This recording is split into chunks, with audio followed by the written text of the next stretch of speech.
Pokemon Legends Arceus first introduced us a variety of regional variants that were pretty much eye-boggling considering the potential changes in their typings, their move pools, and the overall Pokemon design for future generations.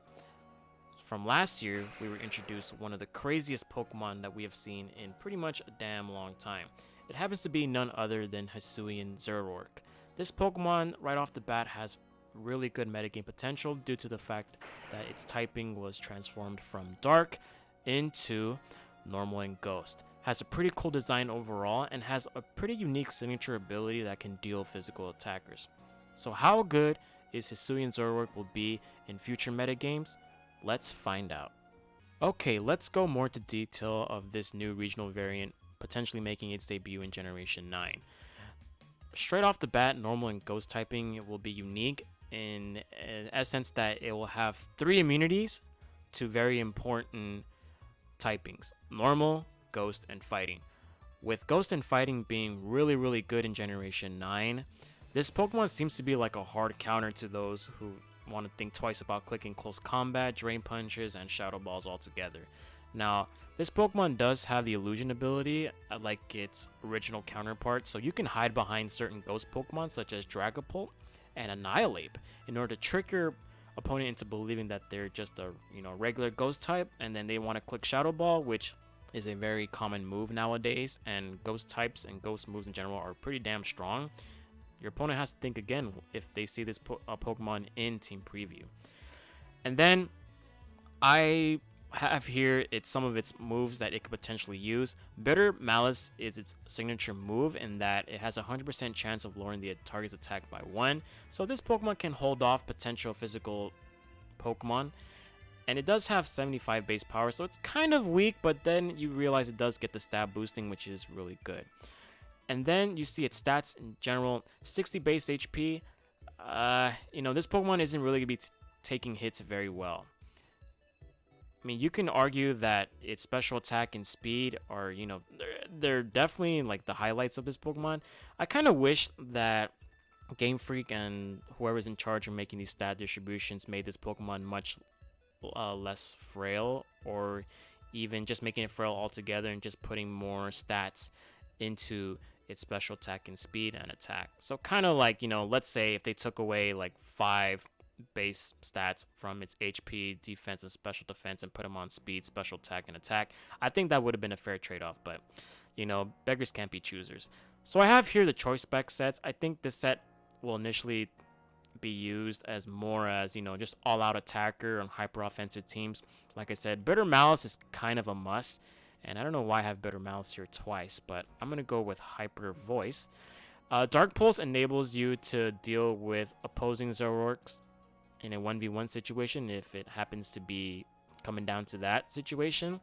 And then I have Flamethrower here in order to deal with Fat Steel type Pokemon that this Pokemon might have a problem running into. And then I have Hyper Voice as the second stab move that this Pokemon can use. And I think it's going to be a pretty good base stab move to use as it has 90 base power. And then we have the Focus Sash set. This set has been used on the original Zoroark for quite a while now in order to take advantage of its illusion ability. I have the Nasty Plot set here in order to just start breaking physical defensive walls. And of course I have the Flamethrower, Hyper Voice, and Bitter Malice. And of course, I would say with the EV investment, just make it timid.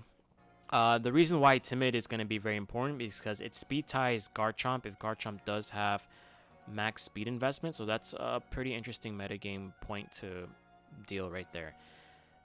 And then obviously I have the same moveset as kind of like the choice specs. Now, this Pokemon's moveset is actually kind of cool. It learns a lot of cool stuff such as Dark Pulse, Extra Sensory, Flamethrower, Focus Blast, Grass Knot, Hex. It does have access to Knockoff, which is interesting, but I don't think Knockoff will be that great because it did lose its stab typing from Dark to Normal and Ghost. It does have Memento, which is interesting. And then you have Nightshade, Shadow Ball, which I think in no universe would you want to replace Bitter Malice with Shadow Ball. Sludge Bomb, and then you have Terra Blast due to Generations 9's mechanic.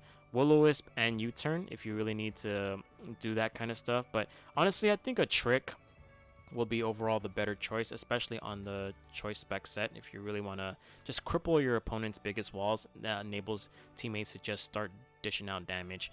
I have Hyper Beam here. I don't think, as a fuck around, get shot kind of move, Hyper Beam does have stab. So if you calculate the stab, that's what, 225 base power.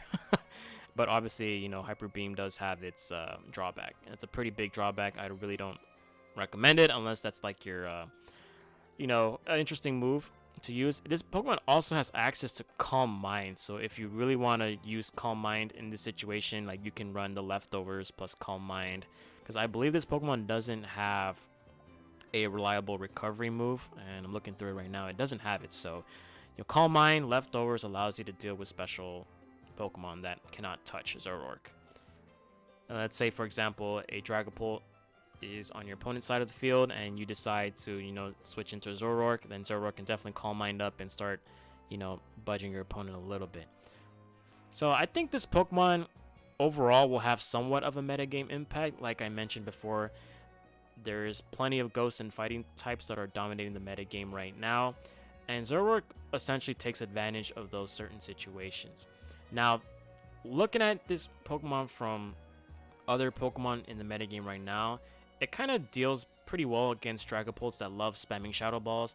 This Pokemon hard wall counters. This Pokemon is a hard counter against Annihilate, because Annihilate cannot click Close Combat, nor Drain Punch, nor signature move Rage Fist, and Zoroark pretty much can dish out Bitter Malice in order to deal with Annihilate.